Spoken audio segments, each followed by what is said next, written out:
How you doing? I'm glad you joined me, Mr. DJ back.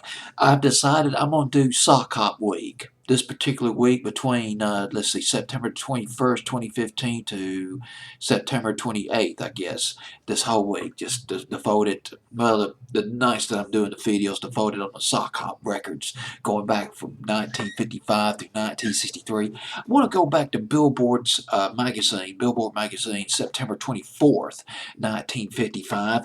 And let me go ahead and bring that up real quick. There are three charts on here that I'm outsourcing. Well, only one really. There's most played by jockeys. There's most played and jukeboxes and bestsellers and stores. Boy, I tell you, there's a lot of great stuff on this billboard. I'm pumping up the thumbnails on the computer.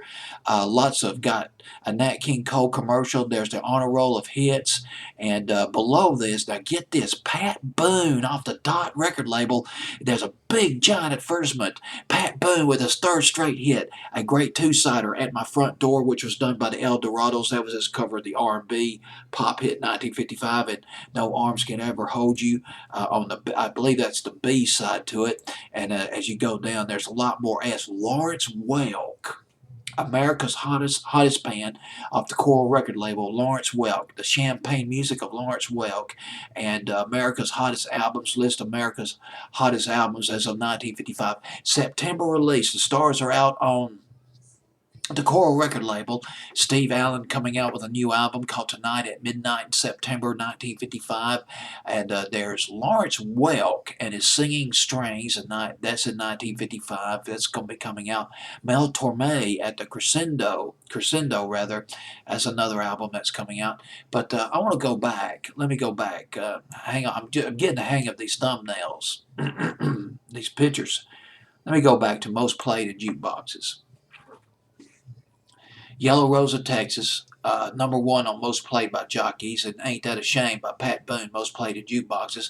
Going down to number 12 on most played in jukeboxes, Tina Marie by Perry Como. Perry Como, one of the biggest artists of the 1950s, had his famed television show, but would you believe, and you're not going to believe this if you're not familiar with Perry Como, his biggest ambition.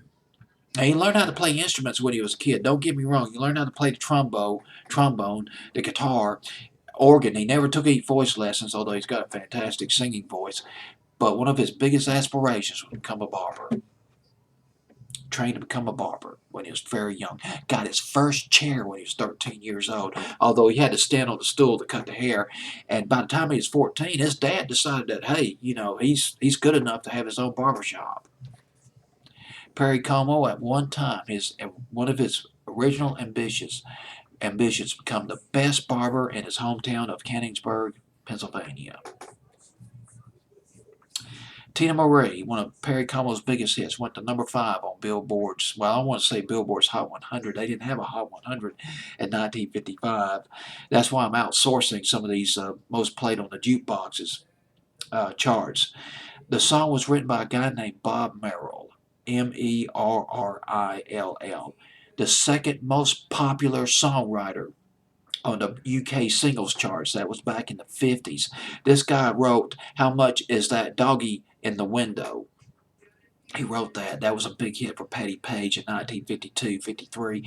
He also wrote Honeycomb by Jimmy Rogers. He branched out by the latter part of the 50s, started branching out, writing music for Broadway plays, very prominent in the Broadway field. One of his most famous contributions, wrote the music to the play Funny Girl, the Broadway musical Funny Girl, starring then unknown rising star Barbra Streisand, which featured the song People, one of Barbra Streisand's early hits back in 1964. This is Perry Como from 1955 with Tina Marie.